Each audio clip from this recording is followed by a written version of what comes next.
My thoughts on the election. A couple of, I don't know how long before the actual election, my son asked me who I thought was going to win. And I said Trump without hesitation. And he asked me why. And I said, because it's America. I have friends that live outside of Nevada, and I called them up to catch up one day. And they were laughingly, they're a white couple, and they laugh and they're like, how you holding up in Trumpville? And I was like, it's just another Tuesday.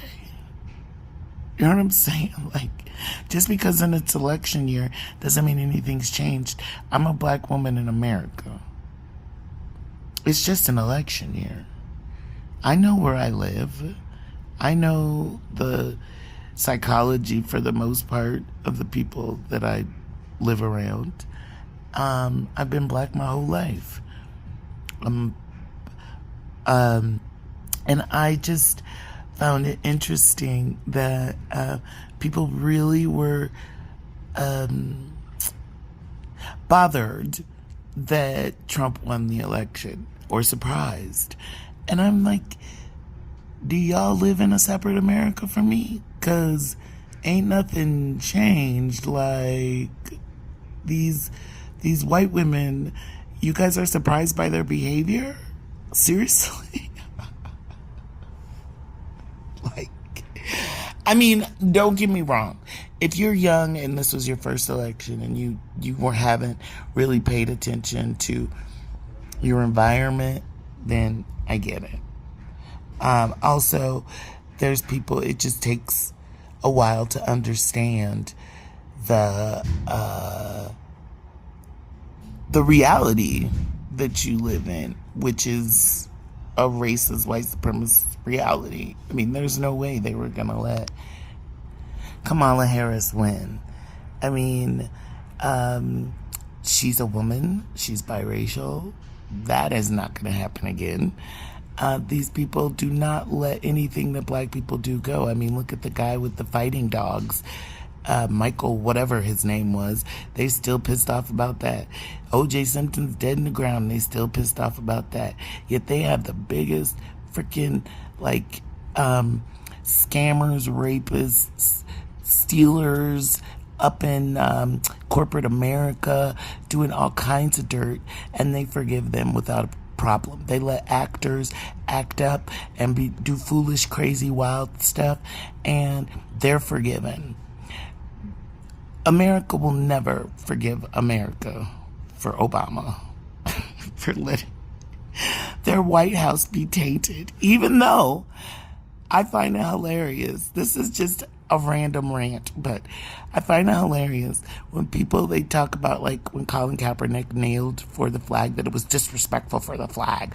They're so all up on the flag and how it should be treated and respected, but they have flag toilet paper, flag bikinis, flag underwear, flag paper plates. They let the flag be flown flat and presented flat out in public at the Super Bowl or football games, when it's not ever supposed to be presented like that. These are the people that let their flags fly after sunset in the inclement weather, when they're tattered and torn. It's just a bunch of rhetoric to work people up in this fake patriotism, for those who, can identify with that. I know people are sensitive, they don't like being talked about. Meanwhile, another reason why I knew that Trump was going to win is because white people are tired of pretending like they're not racist since 2020. They are exhausted. They have no emotional stamina whatsoever. They cannot take long periods of being thoughtful or thinking that they're not the number one. I mean, honestly, they've just been, it's a cult, right? It's a mindset that they've been programmed with, just like black people. A lot of black people have been encoded with self-hatred, which is another form of racist tendencies towards self, right? So, yeah, I just knew that that wasn't gonna happen. And I also find it funny when white people have to tell you that they voted for Trump. I'm like, I assumed you did. You don't need to tell me. And I know a lot of white people that are very kind and thoughtful and nice, and it doesn't matter to me which way they voted. I take people case by case basis, on a situational basis. I've had white people do very nice things for me and have been thoughtful and have helped me out a lot.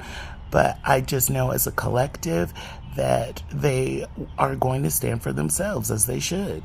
But anything outside of themselves, outside of white male, they find very threatening. And white women tend to be like a white passing biracial who was raised by a white woman. They straddle the fence. They use their womanhood when it's convenient. They use their whiteness when it's convenient.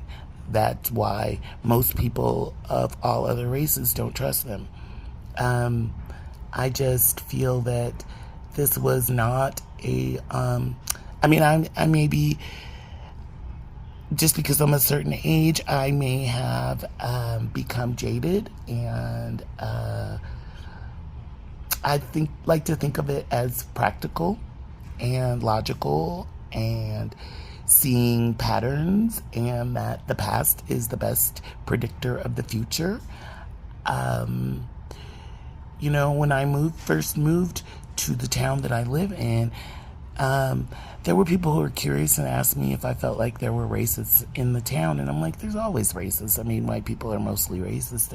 It's not a moral dig. It's just that we were all born in these waters. That's just period. We all have our hang-ups and expectations of what other people are supposed to be that are different from us. And there's fears and whatnot. But I think that, hold on. Is the town racist?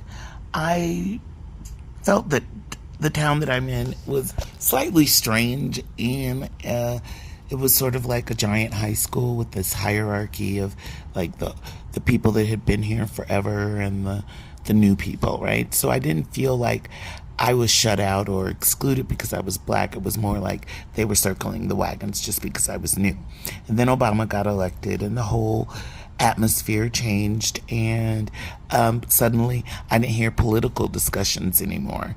And I found that funny because I'd been here since for 4 years by the time Obama got elected, and now all of a sudden nobody has any political opinions when I'm in the room.